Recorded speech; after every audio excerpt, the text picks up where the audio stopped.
Hi there, I'm Graham Lindsey, and welcome to the latest Home Roots Artist Spotlight. This week we've got April Verch, who's dialing in from the United States. And we're very, very pleased to have her on the next show. And hey, April, how are you? Hey, I'm great. How are you? Very well. Great to see you. Yeah, nice to see you too. So we're excited to bring the concert with April Verch on October 27th, and it's at 7 p.m. Central. Which, if you're up the valley in Ottawa Valley, that's 8 p.m. And earlier or later, east or west. So, yeah. So you're performing, and I'm interested because you're actually not performing in your house. You're going to a studio. Is that correct? That's right. For the first time since the pandemic started, we've been doing streaming stuff from our living room, but we're venturing out. And we have a good friend in Asheville who owns a studio. His name's Chris Rosser, and it's Hollow Reed Studio is the name of his little recording studio. And we recorded a couple of albums with him. I think the first time it was our album that came out in 2011 and another one in 2013, and we've gotten to know him, and he's a friend, but he's also a really great engineer. So we're excited to have professional sound and not have to worry about the stuff we're not good at. And so it's going to be, like you said, professional sound, and you won't have to think about that, and you'll just be able to focus on performing.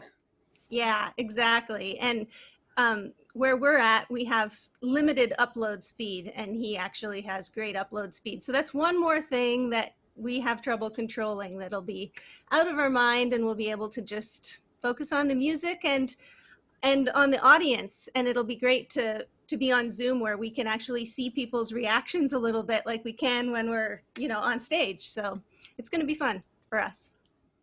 And I'm really looking forward to it. Our first concert was with James Keelahan, and he did actually three separate concerts, and it was really great how the musician could interact with the fans, the musicians, the audience members.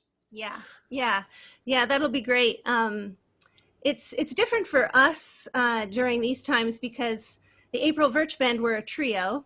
So it's myself and my husband, Cody Walters, who plays bass and banjo in the band.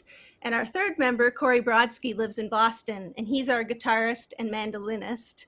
So we haven't seen him since our last tour at the end of February, which means that Cody, who plays some guitar but doesn't call himself a guitar player, has been playing much more guitar.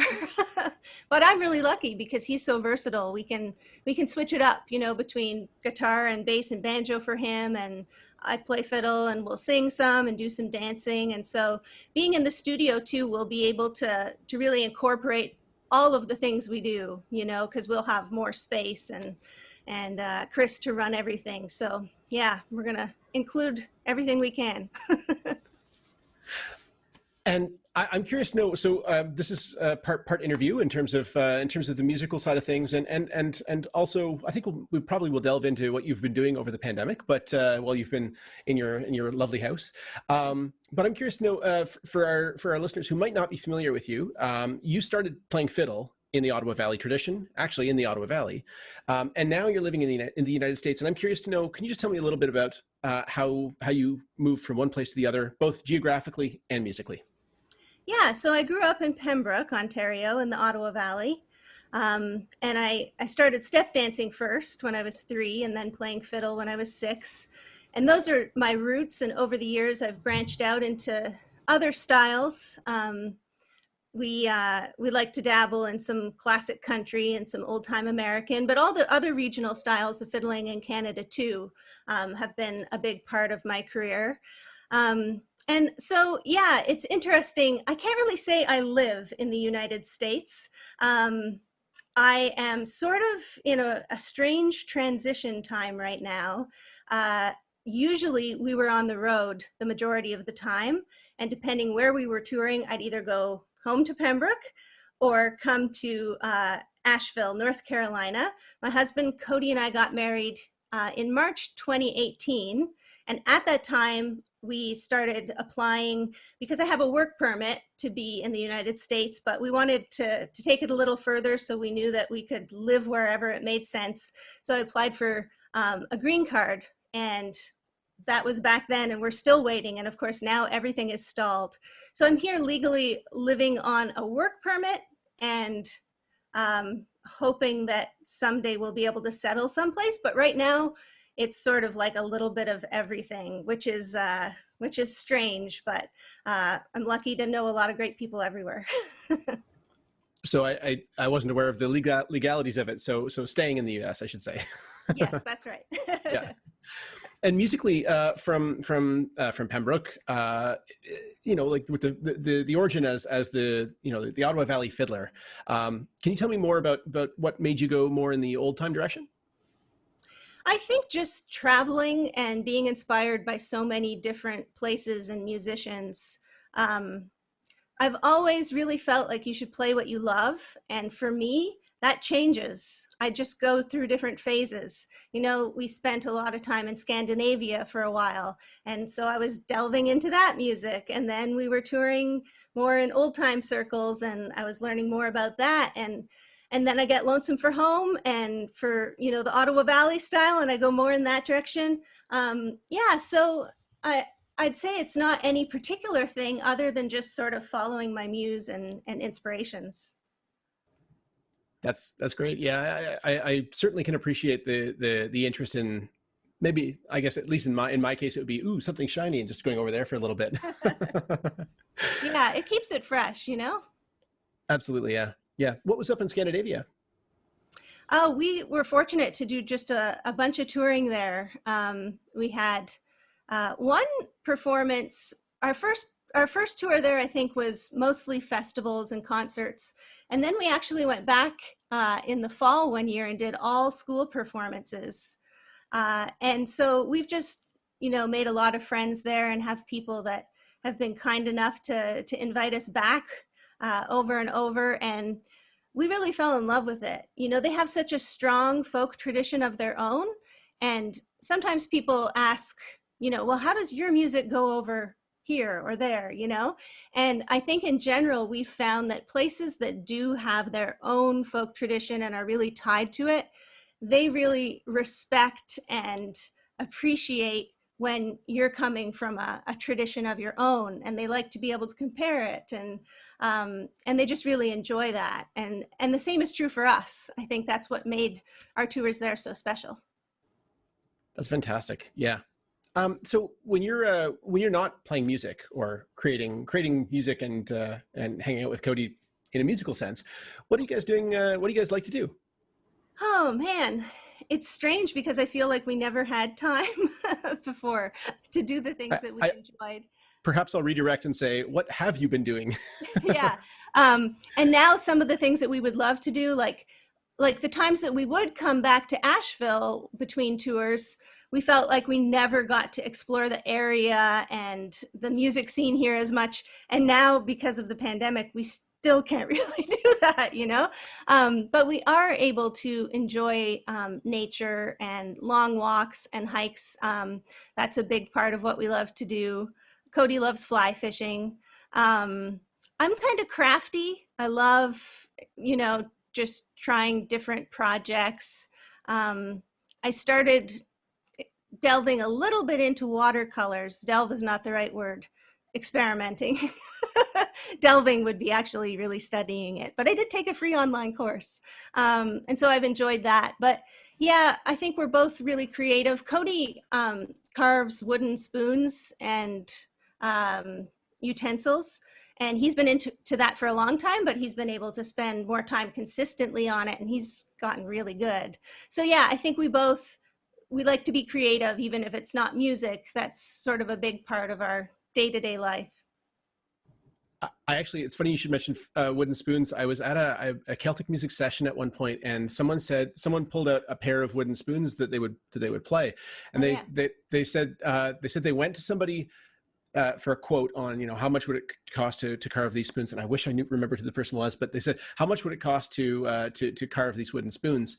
Actually, I think it was Alistair Dennett. But anyway, he said, how much would it cost to carve these spoons? And then they gave him the price. And then once the spoons were handed back, the person said, I will never do this again. It was so much work. So Cody's got how many has Cody done? He's done a bunch, but they're not musical spoons. They're all like functional, not attached to each other in the way that the musical spoons are. But Yeah, he's made some and we've sold some, so that's been really fun.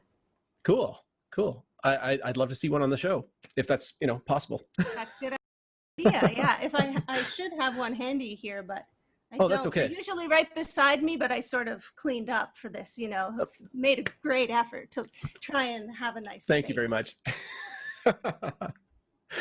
All right. I think in a few minutes, I'm going to ask you. First, actually, you recorded an album during the pandemic, and I'm really curious to know. You actually, I mean, full disclosure, you did record something for me as I well, but did, I care more about asking about what you did. yeah. Well, you were a part of both of them because, Hmm. yeah, I sort of got this idea in the spring to record a children's album, and so yeah, I had never done any home recording, and thank you again for helping me get set up and understand some of the ins and outs of doing that. So yeah, I wrote a bunch of songs. Most of the songs, I think there were 3 public domain songs, but the rest I wrote, and Cody and I played on it, and we had Corey record a couple of tracks in Boston, and it was totally different. Something I had never even thought of doing before. But I think when you slow down and you're forced to slow down, sometimes you have some random thoughts like that. And this felt like a good one and a good time to do it. So, yes, it's called Top of the Hill. And it's a wonderful children's album. And I heard I heard on an interview. So I live in Ottawa, and I heard on an interview here. I think it was probably with Chris White. I think so. Oh, Where you were talking. it was Ron Moore's. Oh, I'm so sorry. Yeah. Yes, I hope. I'm Yes. sorry, Chris and Ron. And then Ron was asking about the artwork. So you had people help you out. I did. Yeah. I just, put it out on my social media pages that I was working on this type of project and invited people of any age to submit artwork based on a few things. I sort of made a list of what the songs were about and what I might think fit the album. And I got lots of people sending stuff. Lots of kids drew things, but also a woman from Texas who is kind of a professional artist, I think, and she sent me like beautiful paintings that I used. And I drew a few things myself with my new watercolor set. And yeah, it was cool. It kept everything homemade. And I think especially for a children's album, it really fit the aesthetic of it. I think especially during the pandemic when we're trying to do as much as we can ourselves. That's a good feel to have. Yeah, exactly. Yeah, I worried a lot less about perfection and just really went for it. That's really fantastic. It's great, and I love the album. Thank you. So, my pleasure. So, would you be able to play us a tune or sing us a Yeah, song or something? yeah, you bet. I've got my fiddle cross-tuned. I'm an AE.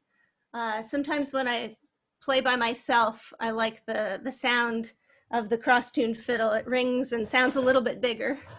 So yeah, I'll play a tune that I learned a few weeks ago called Jawbone, and it's from a Missouri fiddler by the name of Gene Goforth.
Yeah, good stuff. I was trying not to tap my foot too loud. That's something I've been learning while recording and stuff, is how sensitive my stomping foot.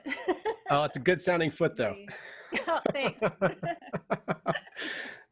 So I'm just going to quickly say, if anyone wants to buy tickets for this, April will be playing on October 27th. Yeah, at 7 p.m. Central. And you can check out homeroots.ca for that concert and more. Please like us on Facebook and on YouTube. And we really look forward to seeing you on the 27th. So thanks so much. Thanks, April. Likewise. Thank you.